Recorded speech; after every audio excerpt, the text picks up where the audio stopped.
ಈಗ ಟೋಲ್ ಕಟ್ಟಬೇಡಿ ಅಂತ ಕರೆ 2-3 ಸಲ ಕೊಟ್ಟಿದ್ದಾರೆ. ಜೊತೆಗೆ ಎಲ್ಲೊಂದ್ ಕಡೆ ಸರ್ಕಾರ ನೈಸ್ ಪರ ಇದೆ ಅನ್ನೋ ತರ ಕುಮಾರಸ್ವಾಮಿ ಮಾತಾಡಿದ್ರು. ನೈಸ್ ಪರವಾಗಿಲ್ಲ, ಪ್ರಶ್ನೆ ಇಲ್ಲ. ನಾವು ಅದನ್ನು 30 ವರ್ಷಕ್ಕೆ ಕೊಟ್ಟಿದ್ದೀವಿ, ಅವ್ರಿಗೆ 20 ವರ್ಷ ಆಗಿದೆ ಈಗ. ಅದು ಇನ್ನೂ 10 ವರ್ಷ ಆಗೋವರೆಗೆ ನಾವು ಏನೂ ಮಾಡೋಂಗೇ ಇಲ್ಲ. ನಾವು ಸಾಕಷ್ಟು ಸಾರಿ ಅದ್ರ ಬಗ್ಗೆ ಪತ್ರ ಬರೆದಿದ್ದೀವಿ, ಟೋಲ್ ಹೆಚ್ಚು ಮಾಡಬೇಡಿ ಹಿಂದೆ ಎಲ್ಲ. ಆದರೂ ಅದ್ರ ಮೀರಿ ಅವರು ಕೋರ್ಟ್ನಿಂದ ಆದೇಶ ತಂದು ಜಾಸ್ತಿ ಮಾಡಿದ್ದಾರೆ. ಈಗ ನಾವು ಕೂಡ ಸ್ವಲ್ಪ ಕಾನೂನು ತಜ್ಞರ ಜೊತೆ ಚರ್ಚೆ ಮಾಡ್ತೀವಿ ಅದನ್ನ ಏನು ಮಾಡ್ಬೇಕಂತ. ಸರಿ, ಒಪ್ಪಂದ ಆಗಿರೋದು 30 ವರ್ಷಕ್ಕೆ ಪ್ರಾಜೆಕ್ಟ್ ಆರಂಭ ಆದಾಗಿಂದನೋ ಅಥವಾ ಪ್ರಾಜೆಕ್ಟ್ ಕ್ಲೋಸರ್? ಸರ್ 1995 ಅಗ್ರಿಮೆಂಟ್ ಮತ್ತೆ signing government of Karnataka signing MO ಮಾಡೋದು 1995. ಈಗಾಗಲೇ 30 ವರ್ಷ ಮುಗಿದು 31 ವರ್ಷ ಆಗಿದೆ ಸರ್. ನೀವು ಹೊಸದಾಗಿ 20 ವರ್ಷದ ಕಥೆ ಹೇಳ್ತೀರಾ, 10 ವರ್ಷನ ಮೈನಸ್ ನೋಡೋಣ. ಅದೇ ಹೇಳಿದ ಕಾನೂನು ತಜ್ಞರು ನಾವು ಚರ್ಚೆ ಮಾಡ್ತೀವಿ. ಯಾವ್ದು ಹಿಡಿಬೇಕಾದ, ಆವಾಗ ಹಿಡಿಬೇಕಾ, ಈಗ ಹಿಡಿಬೇಕಾ ಅನ್ನೋದು ಗೊಂದಲ. ಅದ್ರ ಪರವಾಗಿ ವಿರೋಧವಾಗಿ ಸುಮಾರು ಜಜ್ಮೆಂಟ್ ಬಂದಿದೆ, ಅದು ಕೂಡ ಗೊಂದಲ ಇದೆ. ನಾವು ಹೇಳಿದಾಗ ನಮ್ಮ ಎಕ್ಸ್ಪರ್ಟ್ ಕಡೆ ಕೇಳ್ತೀವಿ, ಜಿ ಅವ್ರ ಜೊತೆ ಮಾತಾಡ್ತೀವಿ, ಮುಂದೆ ಏನು ಮಾಡೋದು ಚರ್ಚೆ ಮಾಡ್ತೀವಿ. ಹೈಕೋರ್ಟ್ ಆದೇಶ ಬಂದಿದೆ. ಹೈಕೋರ್ಟ್ ಆದೇಶ ವಿಚಾರ ಸಂಬಂಧಪಟ್ಟಂತೆ ಕುಮಾರಸ್ವಾಮಿ ನೇರವಾಗಿ ಹೇಳಿಕೆ ಟೋಲ್ ಕಟ್ಬಿಡಿ, ನಿಯಮ ಉಲ್ಲಂಘನೆ ಮಾಡಿದ್ದಾರೆ ಅಂತ. ಬಟ್ ರಾಜ್ಯ ಸರ್ಕಾರ ಯಾಕೆ ಹೈಕೋರ್ಟ್ ಆದೇಶನ ತುಂಬಿರುವಂತ ತೆಗೆದುಕೊಂಡಿಲ್ಲ ಅಂತ ನೋಡಿದ್ರೆ ಈಗ ಮೊನ್ನೆ ಆದೇಶ ಆಗಿದೆ, ಅದು ಮೊನ್ನೆ ಒಂದು ಆದೇಶ ಆಗಿದೆ, ತಿಂಗಳಾಗಿದೆ. ಚರ್ಚಾ ಅಂತಲ್ಲಿದೆ. ಎಕ್ಸ್ಪರ್ಟು ನಮ್ಮ ಎ ಸಿ ಅವ್ರು ಚರ್ಚೆ ಮಾಡ್ತಿದ್ದಾರೆ, ಅದ್ರ ಬಗ್ಗೆ ಏನು ಮಾಡ್ಬೇಕಂತ. ಸರ್, ಒಬ್ಬ ವ್ಯಕ್ತಿಯ ಪರವಾಗಿ, ಒಬ್ಬ ಉದ್ಯಮಿಯ ಪರವಾಗಿ ಒಂದು ಸರ್ಕಾರ, ಇಡೀ ಒಂದು ಸರ್ಕಾರ ಅವ್ರ ಬೆನ್ನೆಲೆ ನಿಲ್ಲಕ್ಕೆ ಆ ಥರದ ವೆಸ್ಟರ್ನ್ ಇಂಟ್ರೆಸ್ಟ್ ಏನಿದೆ ಸರ್ ಇದ್ರೊಳಗಡೆ? ಯಾವಾಗ ಯಾವ ಸರ್ಕಾರದಾಗ ಆಗಿದ್ರು ಆಗಿದ್ದು ಮತ್ತೆ ಆ ಸರ್ಕಾರ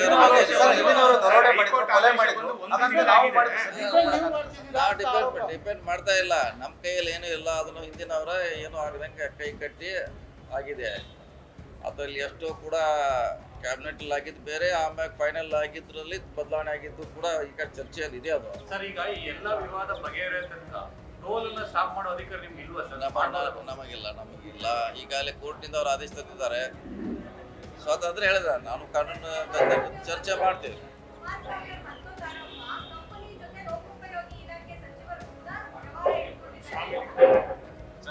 ಇಲ್ಲ, ಯಾವ ರೇಟ್ ನಮ್ಮ ಕಡೆ ಬಂದೇ ಇಲ್ಲ. ಬರುವಂಗ ಏನಾರ ಮಾಡೋದು ಯಾರು 10 ವರ್ಷ ಇದೆ, ನಮ್ಮ ಕಡೆ ಯಾಕೆ ಬರ್ತಾವ ನಾವು?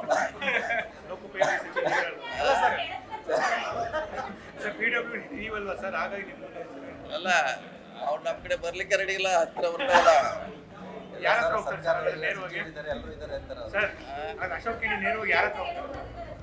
ಅಲ್ಲ, ನಮ್ಮ ಕಡೆ ಬರೋ ಪ್ರಶ್ನೆ ಅಲ್ಲಿ ಇನ್ನೂ 10 ವರ್ಷ ಇದೆ ಅವ್ರದ್ದು. ಯಾರ ಕಡೆ ನೇರವಾಗಿ ಕೋರ್ಟ್ಗೆ ಹೋಗ್ತಾರ ಅವ್ರು. ನಾವೇನಾದ್ರು ನೋಟಿಸ್ ಕೊಟ್ರೆ ನೇರವಾಗಿ ಕೋರ್ಟ್ಗೆ ಹೋಗ್ತಾರೆ, ಅಲ್ಲಿಂದ ಅವರು ಆದೇಶ ಪಡ್ಕೊಂಡು ಬರ್ತಾರೆ. ಹೀಗಾಗಿ ನಾವೇನು ಅಸಹಾಯಕರಿದ್ದೀವಿ. ಆದರೂ ಕೂಡ ಈಗ ನೋಟಿಸ್ ಕೊಟ್ಟಿದ್ದಾರೆ, ಚರ್ಚೆ ಮಾಡಬೇಕು ನೈಸ್ ಬಗ್ಗೆ. ಚರ್ಚೆ ಆದ್ರೆ ನ್ಯಾಯಾಲಯಗಳಲ್ಲಿ ನಿಯಮಾವಳಿಗಳಿದೆ ಸರ್. ಆದ್ರೆ ನೈಸ್ನ ಆದೇಶಗಳಿದ್ರು ಕೂಡ, ಕೋರ್ಟ್ನ ಆದೇಶಗಳಿದ್ರು ಕೂಡ ಹತಾಶೆ ತೋರಿಸ್ತಿದ್ಯಾ ಸರ್ಕಾರ? ನಿಮ್ ಕೈಲಿ ಆಗಲ್ಲ ಅನ್ನೋದು ಆಗಲ್ಲ. ಯಾಕ್ರೆ ನಮ್ದು ಇನ್ನೂ ಅವಧಿ ಇದೆ. ಯಾವ ಬೇಸ್ ಮೇಲೆ ಸಾಕಷ್ಟು ನೋಟಿಸ್ ಕೊಟ್ಟಿದ್ದೀವಿ, ನಮ್ಮ ವಿರೋಧವಾಗಿ ಆದೇಶ ಬಂದಿದ್ದಾವೆ. ಸರ್ಕಾರಕ್ಕೆ ಅಸಹಾಯಕರಿಲ್ಲ, ಬಹಳಷ್ಟು ಇಂಟ್ರೆಸ್ಟ್ ಇದೆ. 20 ವರ್ಷದಿಂದ ರೈತರಿಗೆ ಪರಿಹಾರ ಕೊಟ್ಟಿಲ್ಲ. ಯಾಕೆ ಸರ್ಕಾರ ಒಂದ್ಸಲ ಯೋಚನೆ ಮಾಡಲಿ? 13ರಿಂದ 18 ನಿಮ್ದೇ ಇತ್ತು, 18ರಿಂದ 19 ನೀವೇ ಜಾಯಿಂಟ್ ಇತ್ತು, ಈಗ ನೀವೇ ಇದ್ದೀರಾ. ರೈತರು ನೆನಪಾಗಿ ಈಗಾಗಲೇ ಅದನ್ನೆಲ್ಲ ಬಗೆಹರಿಸಲಿಕ್ಕೆ ಮಾನ್ಯ ಮುಖ್ಯಮಂತ್ರಿಗಳು ಒಂದು ಸದನ ಸಮಿತಿ ನೇಮಿಸಿದ್ದಾರೆ. ಅದಕ್ಕೆ ಹೆಡೆಡ್ ಬೈ ಪರಮೇಶ್ವರ್ ಅವರು ಮಾಡಿದ್ದಾರೆ, ನಾನು ಇದ್ದೀನಿ, ಸಂಬಂಧಪಟ್ಟ ಇಲಾಖೆಯವರು ಎಲ್ಲರೂ ಇದ್ದೀವಿ. ಸುಮಾರು 7 ಸಭೆ ಮಾಡಿದ್ದೀವಿ. ಇನ್ನೊಂದು 2 ಸಭೆಯಲ್ಲಿ ಅಂತಿಮ ಒಂದು ವರದಿ ಕೊಡ್ತೀವಿ. ಆಧಾರದ ಮೇಲೆ ಅವರು ಸರ್ಕಾರ ನಿರ್ಧಾರ ಮಾಡ್ತಾರೆ. ಸದ್ಯಕ್ಕಂತೆ ನನ್ನ ಲೆಕ್ಕಲೆ ಇವತ್ತಿನವರೆಗೆ ನಮ್ಮ ಹಂತದಲ್ಲಿ ಇಲ್ವಾ.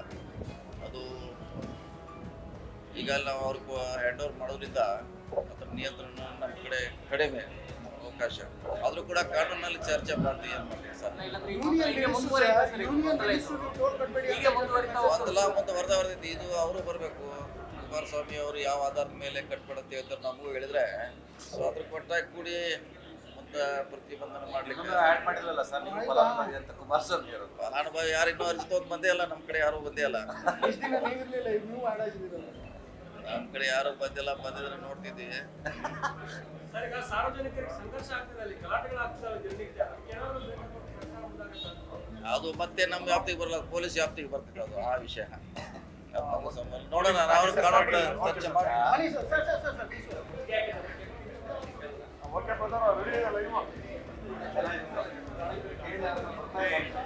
ಚಿದಾನಂದ ಪಟೇಲ್ ನನ್ನ ಕ್ವಶನ್ ಉಲ್ಟಾ ಸೀದಾ ಮಾಡಿ. ಅಲ್ಲ, ನಾನೇನ್ ಹೇಳಿದ್ದು, ನಾನು if you like this video ಬೇಗ ಲೈಕ್ ಮಾಡಿ, ಕಾಮೆಂಟ್ ಮಾಡಿ, ಶೇರ್ ಮಾಡಿ ಹಾಗೂ ಯೋಯೋ ಟಿವಿ ಕನ್ನಡವನ್ನು ಸಬ್ಸ್ಕ್ರೈಬ್ ಮಾಡಿ.